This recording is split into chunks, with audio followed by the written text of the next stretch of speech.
Assalamualaikum warahmatullahi wabarakatuh. Semangat pagi semua. Materi kita pada pertemuan kali ini adalah sistem perkembangbiakan tumbuhan.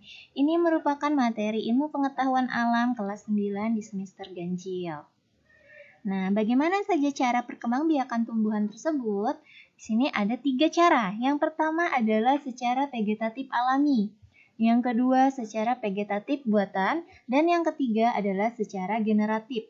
Yang membedakan antara perkembangbiakan dengan cara vegetatif dan secara generatif adalah keterlibatan dari sel kelaminnya. Kalau vegetatif istilah lainnya adalah secara aseksual, itu tanpa melibatkan sel kelamin. Sedangkan secara generatif istilah lainnya adalah perkembangbiakan seksual, yaitu dengan melibatkan sel kelamin jantan dan juga sel kelamin betina. Vegetatif alami. Vegetatif alami merupakan perkembangbiakan tumbuhan tanpa didahului oleh peleburan sel kelamin jantan dan betina, tanpa campur tangan manusia. Jadi, vegetatif alami adalah suatu perkembangbiakan secara aseksual tanpa adanya campur tangan manusia, tidak melibatkan sel kelamin dan tidak melibatkan campur tangan manusia. Yang termasuk vegetatif alami itu adalah secara rizoma, stolon, umbi lapis, umbi batang, umbi akar, tunas, dan tunas adventif. Perkembangbiakan secara rizoma. Rizoma atau istilah lainnya akar rimpang merupakan batang yang tumbuh menjalar di dalam tanah. Contoh tumbuhan yang berkembang biak secara rizoma adalah kunyit, temulawak, jahe, lengkuas, kencur. Ini contoh tanaman yang berkembang biak secara rizoma. Jadi ini batangnya tumbuh di dalam tanah. Selanjutnya stolon. Stolon atau istilah lainnya geragi merupakan batang yang tumbuh menjalar di atas permukaan tanah. Jika rizoma tadi di bawah permukaan tanah, stolon atau geragi batangnya tumbuh di atas permukaan tanah. Ini contohnya batangnya yang disebut sebagai stolon. Contoh tumbuhan yang berkembang biak secara stolon atau geragi adalah rumput teki, pegagan, stroberi, arbai. Umbi lapis. Umbi lapis atau istilah lainnya disebut sebagai bulbus merupakan batang yang tumbuh di dalam tanah dengan lapisan daun yang berbentuk sisik dan berdaging. Bisa diamati pada gambar di samping. Ini ada semacam lapisan yang berlapis-lapis. Ini daun yang berlapis-lapis atau disebut sebagai sisik-sisik dan juga berdaging. Inilah yang disebut sebagai umbi lapis. Contoh tumbuhan yang berkembang biak secara umbi lapis adalah bunga bakung, bawang putih, bawang merah, bawang bombay. Umbi batang. Umbi batang merupakan bagian batang yang tumbuh di dalam tanah dan mengandung cadangan makanan.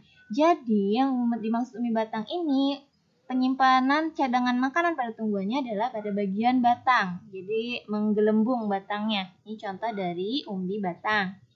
Contoh tumbuhan yang berkembang biak secara umbi batang adalah ubi jalar atau gembili dan juga kentang.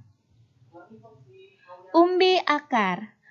Umbi akar merupakan akar yang digunakan untuk menyimpan cadangan makanan. Pada bagian akarnya digunakan untuk menyimpan cadangan makanan, jadi seperti menggelembung. Inilah yang disebut sebagai umbi akar. Contoh tumbuhan yang berkembang biak secara umbi akar adalah wortel, bengkoang, singkong. Tunas. Tunas merupakan bagian tumbuhan dari ujung batang atau ketiak daun yang dapat tumbuh menjadi individu baru. Ini contohnya ada tanamannya, di sela-sela tanaman ada tumbuh tunas. Contoh tumbuhan yang berkembang biak secara tunas adalah pisang, tebu, pohon bambu. Selanjutnya, perkembangbiakan vegetatif alami yang terakhir adalah dengan cara tunas adventif. Tunas adventif merupakan tunas yang tumbuh pada bagian tubuh individu dewasa, misal pada daun dan juga pada akar. Ini contohnya, pada daun, di tepi daunnya tumbuh tunas adventif. Contoh tumbuhan yang berkembang biak secara tunas adventif adalah pohon cemara, cocor bebek, pohon sukun. Nah, itu tadi perkembangbiakan secara vegetatif alami, sekarang perkembangbiakan secara vegetatif buatan. Perkembangbiakan secara vegetatif buatan merupakan perkembangbiakan tumbuhan tanpa didahului oleh peleburan sel kelamin jantan dan betina dengan campur tangan manusia. Artinya, perkembangbiakan secara vegetatif buatan ini adalah perkembangbiakan secara aseksual tanpa menggunakan sel kelamin jantan maupun betina dan juga dengan campur tangan manusia. Jadi perkembangbiakan aseksual yang dibantu oleh manusia. Contoh jenis-jenis yang termasuk vegetatif buatan yaitu dengan cara stek, runduk, dan juga cangkok. Pertama, secara stek.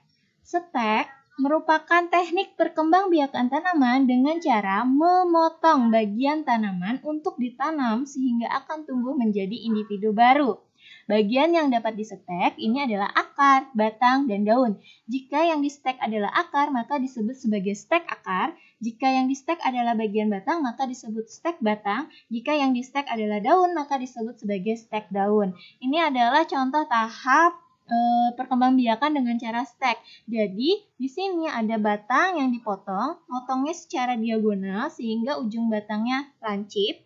Ya, ujung batang yang lancip ini kemudian ditancapkan ke dalam tanah. Disiram, lama-kelamaan akan muncul akar dan juga daun. Akhirnya terbentuklah individu baru.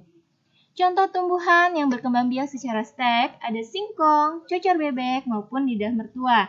Singkong ini merupakan contoh tanaman yang berkembang biak dengan cara stek batang. Cocor bebek dan lidah mertua adalah contoh perkembangbiakan tumbuhan secara vegetatif buatan yaitu dengan cara stek daun. Contoh cara stek singkong seperti pada gambar, jadi batangnya dipotong secara diagonal, bagian yang lancip ditanam ke dalam tanah, maka akan tumbuh akar dan juga daun dari individu barunya. Sementara secara cocor bebek, ini cukup mematahkan daunnya. Daun tersebut diletakkan di atas permukaan tanah. Nanti setelah beberapa saat, di bagian tepi-tepi daun akan muncul tunas-tunas baru dari tumbuhan cocor bebek tersebut. Begitu pula dengan lidah mertua, yang digunakan adalah daunnya. Jadi daunnya dipotong secara lancip seperti memotong singkong tadi, ditancapkan ke dalam tanah, maka akan muncul akar serta tumbuhannya berkembang biak. Runduk. Runduk merupakan teknik perkembangbiakan tanaman dengan cara membengkokkan atau membenamkan bagian batang atau cabang suatu tumbuhan ke dalam tanah. Pada gambar, proses A ini adalah proses tanaman yang belum merunduk. Nah, B ini tanaman yang sudah dirundukkan, jadi ada batangnya dibenamkan di dalam tanah. Dan yang C, dari hasil yang dibenamkan ini akan muncullah individu baru hasil dari proses merunduk.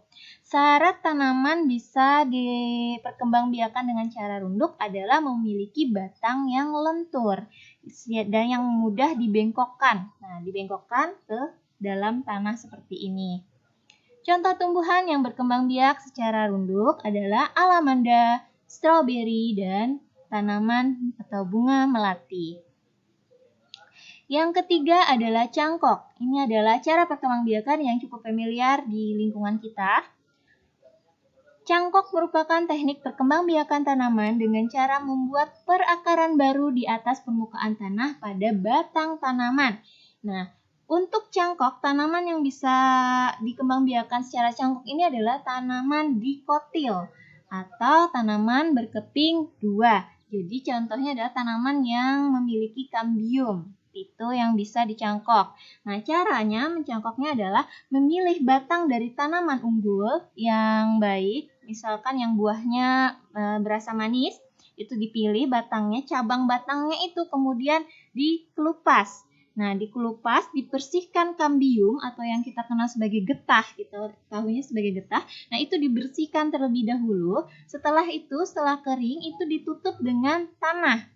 bagian yang setelah dikelupas, nah ini menuju ke bagian proses keempat, ini ditutup dengan tanah dan juga plastik atau bisa juga menggunakan sabut kelapa. Bagian ujung-ujungnya ini diikat. Nah, ujung-ujung plastiknya yang sudah berisi tanah itu diikat. Jadi, untuk ini bisa menggunakan plastik maupun serabut kelapa. Nah, lama-kelamaan, bagian yang sudah dicangkok ini akan tumbuh perakarannya. Nah, saat sudah tumbuh berakaran, maka batangnya ini dipotong, ditanamkan pada lahan yang baru atau pada polybag terlebih dahulu, ditanam, itulah individu baru dari hasil cangkok. Nah, contoh tumbuhan yang berkembang biak dengan cara cangkok adalah pohon mangga, pohon jambu, pohon sawo, pohon rambutan.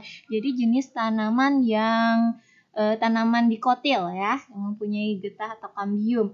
Nah, keunggulan dari tanaman cangkok ini adalah dapat menghasilkan individu baru yang sifatnya sama dengan induknya. Jadi kalau kita mencangkok misalkan buah mangga itu yang berbuah besar dan rasanya manis, maka kita akan memperoleh hasil yang sama. Kita akan memperoleh buah mangga yang manis dan ukuran besar juga. Namun, dan juga keunggulannya adalah cepat berbuahnya dibandingkan dengan secara alami. Jadi hasil buah pada teknik pencangkokan ini hasilnya lebih cepat daripada secara alami. Namun kelemahan sistem cangkok ini adalah sistem perakaran dari tanaman yang dicangkok.